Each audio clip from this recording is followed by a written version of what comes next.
Hello, I am Paulina Villalobos, a lighting designer from Chile.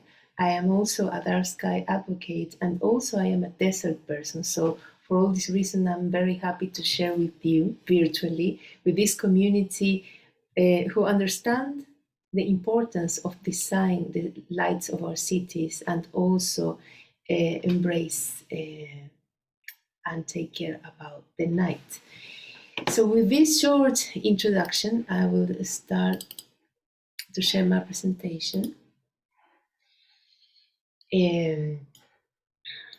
which is this. I start embracing the darkness or design for the night. Almost 10 years ago, a decade ago, we start a project called Noche, which is an initiative. And at the beginning, it was to embrace the darkness, but also I think we should connect with the design of the night, so both things can go together. So a decade ago, the connection between all the science related to the protection of the night were somehow one world, and in the other hand, we have all the design community who take care about the lighting design, the quality of light, innovation, and all the amazing things that you can do with the new technology and creativity. So 10 years ago, those words were not that connected, and I think we tried for the first time to connect the science and design, because most of the regulations, at least in my country, and the regulations I know related to the protection of the dark sky are made from these people related with science that protect the night for astronomical purposes, for study the sky and study the dark sky, and also for all the ecological impact that light pollution causes in our environment.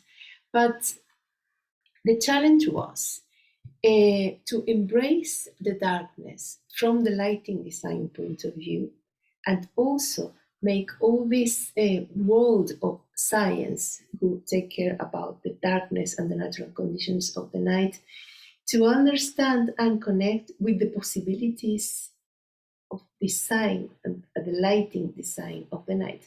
So that was the challenge, to connect these two worlds, because this multidisciplinary or holistic approach, I think, is the future of the problems of light pollution and all the amazing things that our cities at night can achieve. So I think there is time now to change the paradigm of lights at night, because there is one current goal, I think, is that most of the cities I know at night want to put lights as much as they can with this gluttony of lighting levels to be as bright, because now we can use with LED do whatever we want and with almost with no limits. So if we think about the current state of the urban lighting in the 21st century, I don't think that we are doing it right. And this is a very fantastic moment to share this question of where is the night, where is our nights with the natural night condition. And in the other hand, I think that also this is we need to change the current criteria of lighting our cities, because the current user, or the final user, the ultimate user of the lights at night is the car, not the people. So if we think in the 50s, with this boom of the highways and cars, all the lighting solutions for the outdoor lightings were made for the speed of the car. And somehow, if we think, most of the cities I know, the criteria, the technology, and the regulations are made for the car and not for the people. For instance, the uniformity is a value very important for the speed of the car, because if a car is going so fast, it needs uniformity to know where it's going to be in the next 10 seconds, which can be several blocks away. But if we think for our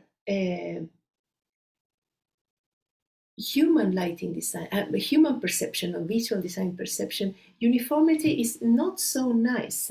A super cloudy, boring day is not a value in terms of, if we think in terms of lighting design. So where is the texture is not a value if you compare it for the needs of the car, and also glare. So if you think, most of the cities at night are so glary, because when you are when the car is a user, with the speed you don't need that much, you don't need all this time to be glare, because the light will go so fast. But when you are a pedestrian or a normal user, as a human being, not as in the speed of the car, the time to see the environment and all the surroundings, then you perceive glare and you realize that all the cities are so glary and the luminaires are so glary, and they are fine for the car but not for the people. So I think we need to change this perspective and design for the people, health, nature, heritage, and the ecosystem, and all these things that I think is the challenge for the next decade, which is a really important decade according to the United Nations, and the challenge for thinking everything in a different way because of the ecological restoration. So we as desert persons, we have the advantage to know that if we can travel away 50 kilometers or 100 kilometers away from a city, we still have these starry, clean nights, and we can really perceive the real lights of the night. So when I hear about darkness, I really think that the night is full of light, and instead of promoting darkness, I try to promote the right amount of light, or the proper light for our night vision, because it sometimes is more useful when I talk to people that are related to politics, or mayors, or people who normally are scared of the word darkness. So with this introduction, I will tell you a little bit about what was Noche 10 years ago, 9 years ago. So the next year is our 10th anniversary. We gather people from different backgrounds, from science, design, and culture, to join a different perspective, to change or to talk about the future of our night, to make a new solution. With that, we make the Atacamana Manifesto, and we plan to do it the next year also. And one of the things that I can share with you is most of our green design in urban planning, for instance, or in architecture, are made for the day and not for the night. So what happens with the other half of the day, when we are thinking about this half of the day, but the other half of the day, where we go to sleep and put our blackouts and sleep, or enjoy the darkness, healthy darkness in our place. The cities, which is a huge surface, is fully lit almost everywhere, and every city in the world are on all night. And now we have all the possibilities with the new technology of LED to regulate it, program, change, and reduce the lighting level if it's no one there. So, because when we go to sleep, there is another world that wakes up, which is the nocturnal life and the wildlife. And in most of the countries around the world, all the nocturnal life is in danger. I show this picture of fireflies, which are in nature are almost extinct, are facing great extinctions. And if we go around every country have its own drama to tell about what are the threats for the natural wildlife. For instance, we have this one, and I will share with you this. This is a sea wood swallow, very hard for me to pronounce. We call it golondrina. And golondrina, or the wood swallow, is a migratory bird that arrives in spring. Right now we are, spring already started here in Chile. And those birds arrive from the North America to all the outer, from the Atacama Desert to Patagonia. And for many years, no one knew this where these birds nest, because they spend most of the time over the water during all day, and then no one knew where they sleep or where they nest until a couple of years ago that they found out they make the nest in the cracks of the desert. And they are very silent birds, and to avoid predators, they go out to the sea before sunrise, and they come back home to the cracks after the sunset. And then they nest their babies, and when the baby bird is already big enough, they just go to the sea, and they are waiting for the baby bird to arrive. And so the baby bird wait until the sun goes down and start to fly. And a couple of years ago, also, they changed the lights of the coastline in some of the cities in the north with super huge bright LEDs with coal light, and the birds were so glare probably, and they get lost, and they start to go around, and like this around the lighting pole until they die. So this picture shows a lot of dead baby birds or FLEDGLINGS, and the scientists that study those birds, they estimated a total population of 60,000 birds, and in the year that they change the lights for super bright LEDs, they estimate that 2,000 birds die. So we are facing an extinction, like the insect extinction that are facing in Europe, or the problems with the turtles that it have in the coast of the Atlantic coast of Caribbean and the United States, or in Australia. So we can go into every country and find very sad stories about how light pollution is having a great impact on the wildlife.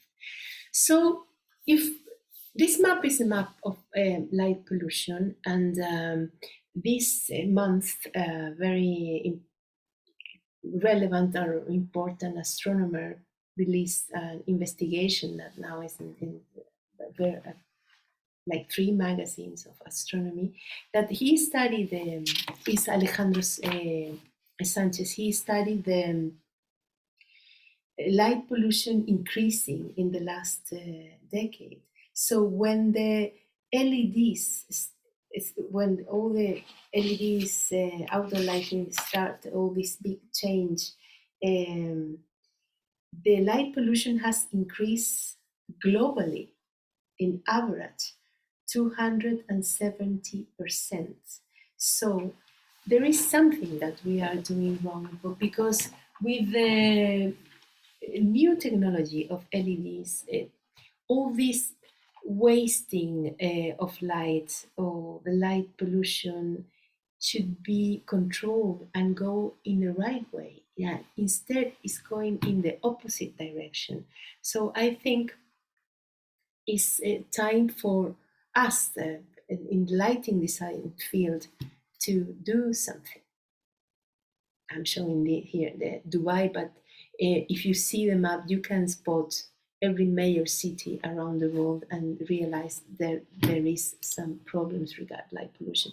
Because I will not talk about the impact of bad lighting in health or in their skies, because probably you have heard that and know that. But I will include something that I think is really relevant, which is our cultural heritage. So losing the possibilities to see the stars or the natural conditions of the night is taking away something that is very human for us, which is a cultural connection. Because I think in every culture, the base of the foundation of that culture is related with the stars. I show here the Greek constellation, which probably comes from some previous story of foundation of the culture in the Middle East. And also I show some constellation from the south, here in the south hemisphere, where you can see more stars. So the constellations are not the lines between those dots to shape something that you can recognize and name a constellation, but the constellations are the dark places between all the stars. So this is a totally different way to see the sky, and it's very relevant and connected with our own culture. So I think if we really want to think or change a new paradigm of lighting outdoors, with respect for our nights and with all the possibilities that have the new technology and creativity, in our field of design, we can mix what are the goals for a great urban planning and politics, the quality of life, safe and security, energy efficiency, all the new things that comes with the smart city and the managing of the data. In the other hand, all the scientists related with the protection of the sky, like astronomy, environment, health, for our own health and the environmental health. And this challenge of ecosystem restoration, which the United Nations has planned and said this is the decade of ecosystem restoration. So probably it can be part of our goals as lighting designers, because I think the lighting design process, or to be more specific, the design process, can solve a problem, including all these different aspects from the point of view of science and quality of life, to give a proper solution. So I think the solution for the new paradigm of outdoor lighting is to include lighting design in every solution of the lights of our cities. So it is to design for the nights. So when I was studying lighting design I studied in Germany and then in Sweden, this was some of the relevant factors that I was taught in the class. So I will share very fast with you those regards the night conditions. So first was the lighting levels. So we can design for the lighting levels for the day, but also we can design for the lighting levels of the night, which are totally different. We have a different visual perception for the night, and we shouldn't consider the lighting levels for the day in the night. So to think and design for the lighting levels for our visual perception of the night. The other things are shades, and I show this picture as a problem, but also it could be a fantastic possibility and for design the shades, because the uniformity is a value for the speed of the car, but texture is a value for our visual perception. It gives a more enrich the environment. The light distribution, we know about this terrible thing, we have seen it everywhere. The color of light, reflection as a tool for design, and also that is something that we can avoid. And glare, which is for lighting design our worst enemy, is the light that allows us not to see. So avoid glare, which is something that really happens in every city. And consider textures and surface, of course. So instead, when we talk about light pollution, we should talk also about the classical definition of light pollution, which is the light that goes up, which has no purpose at all. It has no positive outcomes at all. It's just pollution. It's 100% energy waste. It bothers the astronomical observation. It's an ecological problem, and also is taking out our heritage, our cultural heritage of this connection with the stars. But also we can include as lighting designer glare, which is the light that goes in the angle of our visual, in the angle that of our eye.